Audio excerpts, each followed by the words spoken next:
Shalom, shalom. Welcome, Israel Brief family, to today's edition of the Israel Brief. Before we head into the weekend, let's take a look at those top stories making headlines in Israel.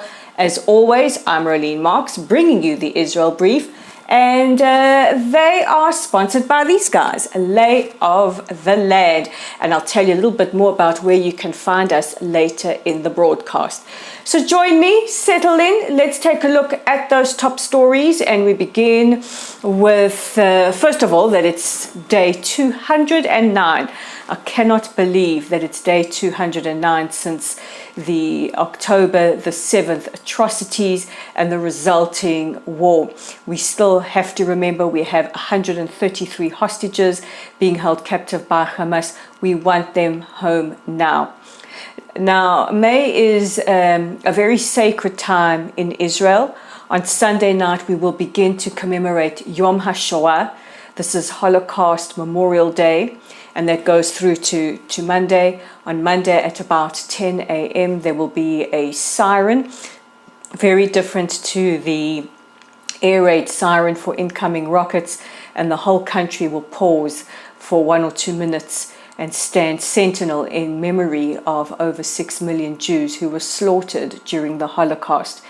This year it is more important than ever before as we see the extraordinary rise of anti-Semitism, not just in the United States but around the world, the increase of Holocaust denial, Holocaust inversion and revisionism, and of course we remember what happened on the 7th of October, which was the biggest attack against Jews since the Holocaust. A week after that, Israel will commemorate Memorial Day, Yom HaZikaron, where we remember our fallen soldiers and victims of terror. And to be honest, I am trying to mentally prepare myself for it this year because I think it will be excruciating for all of us. And that is followed by Independence Day the very next day. So this is where we are at the moment, which kind of plays in and explains some of our news headlines. So let's start with the top story. And U.S. Secretary of State Antony Blinken, who was in Israel for the last 2 days, said in an interview to NBC earlier today, he said that it is clear that Israel wants a deal, that we would see the release of the hostages, and is willing to make very, very big compromises. He says that acceptance of this deal would see an immediate ceasefire to last about 40 days, the release of many of the hostages, and would actually have a beginning point to move to something, more bigger and also more permanent. A Hamas official is quoted earlier today as saying that it is unlikely that Hamas will accept this proposal, but talks are underway. So all of those people out there, I've said it before, I'll say it again, who are calling for a ceasefire, marching in the streets of cities around the world, calling for a ceasefire. I mean, come on, looking at what's happened on campus, we know it's not about a ceasefire because none of them have been calling for a ceasefire. But for those of people out there who still believe it's about a ceasefire, look who the party rejecting it is.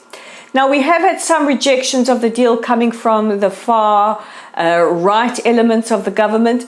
A member of Knesset, Orit Strock, who is also a member of the far-right Otzma Yehudi party, said that the government has no right to trash the war in favor of releasing the hostages, and any government that is willing to do that has no right to exist. Well, as you can imagine, there were condemnations around the country, including from the leader of the opposition, Yair Lapid, who said a government with such extremists in it has no right to exist. Meanwhile, cities around the country have appealed to Defense Minister Yoav Gallant, please not to allow some of the politicians to speak at Memorial Day events. Earlier today, the mayor of Kfar Saba asked Finance Minister Bezalel Smotrich, also a member of the far-right Otzma Yehudi party, please not to speak at Memorial Day events in his city. Colombian President Gustavo Petro announced last night that his country is severing ties with the State of Israel. Petro went on to say that Israel is committing a genocide against the Palestinian people and confused his facts so much that he confused President Herzog with Prime Minister Netanyahu, saying that the Israelis have a genocidal president. Well, therein is a lesson, President Petro. You might want to get your facts right on all accounts. Foreign Minister Israel Katz responded saying that the president is a supporter of Hamas murderers. Earlier today, our opposition leader Yair Lapid visited the United Arab Emirates. He met with Emirati Foreign Minister Abdullah bin Zayed. Now, the top of the agenda item was talking about the release of the hostages. Yair Lapid said to the foreign minister that this is an imperative, this is a role that the whole region can play in ensuring the safe release of the hostages. Just a reminder, 133 people, 97 presumed alive, 36 we know have been murdered, their bodies being held by Hamas. And finally, this is a great sign of positivity and also a great way to end the week before we head into the weekend. And that is the news that Saudi Arabia are seriously clamping down on anyone who is posting anti-Israel rhetoric or publishing anything that is anti-Israel. The Saudis have already arrested several extremists for publishing anti-Israel invective, and this shows that this is another massive step that the Saudis are willing to take, and is also an indication that they are willing to normalize ties with Israel. Earlier this week, the Saudis, along with Secretary of State Blinken, held discussion talks about the possibility of normalizing ties with the Jewish state. Israel wasn't included, but we do know over the last years, the Saudis have made normalization contingent on a Palestinian state. Now, the events of October the 7th have really killed in Israel the possibility of accepting a two-state solution. Maybe that is a topic that can come up for discussion in later months. But right now, Israelis are still, we're still on the 7th of October emotionally. We are not ready to have those complex discussions yet. But the signs with the Saudis are still very, very promising. And that's where we leave it today. I'm not going to go on about the US campuses, but before we head into me telling you where you can find Lay of the Land and all our content, the police have moved in at UCLA campus. This is in Los Angeles, where fights have broken out between the pro-Hamas contingent. I'm not going to say anti-war, because if you're going to stand with those elements who chant death to America, death to Israel, and call for an intifada and replace American flags with the Palestinian flags, you are not anti-war, you are not pro-peace, and you're certainly not pro-Palestinian.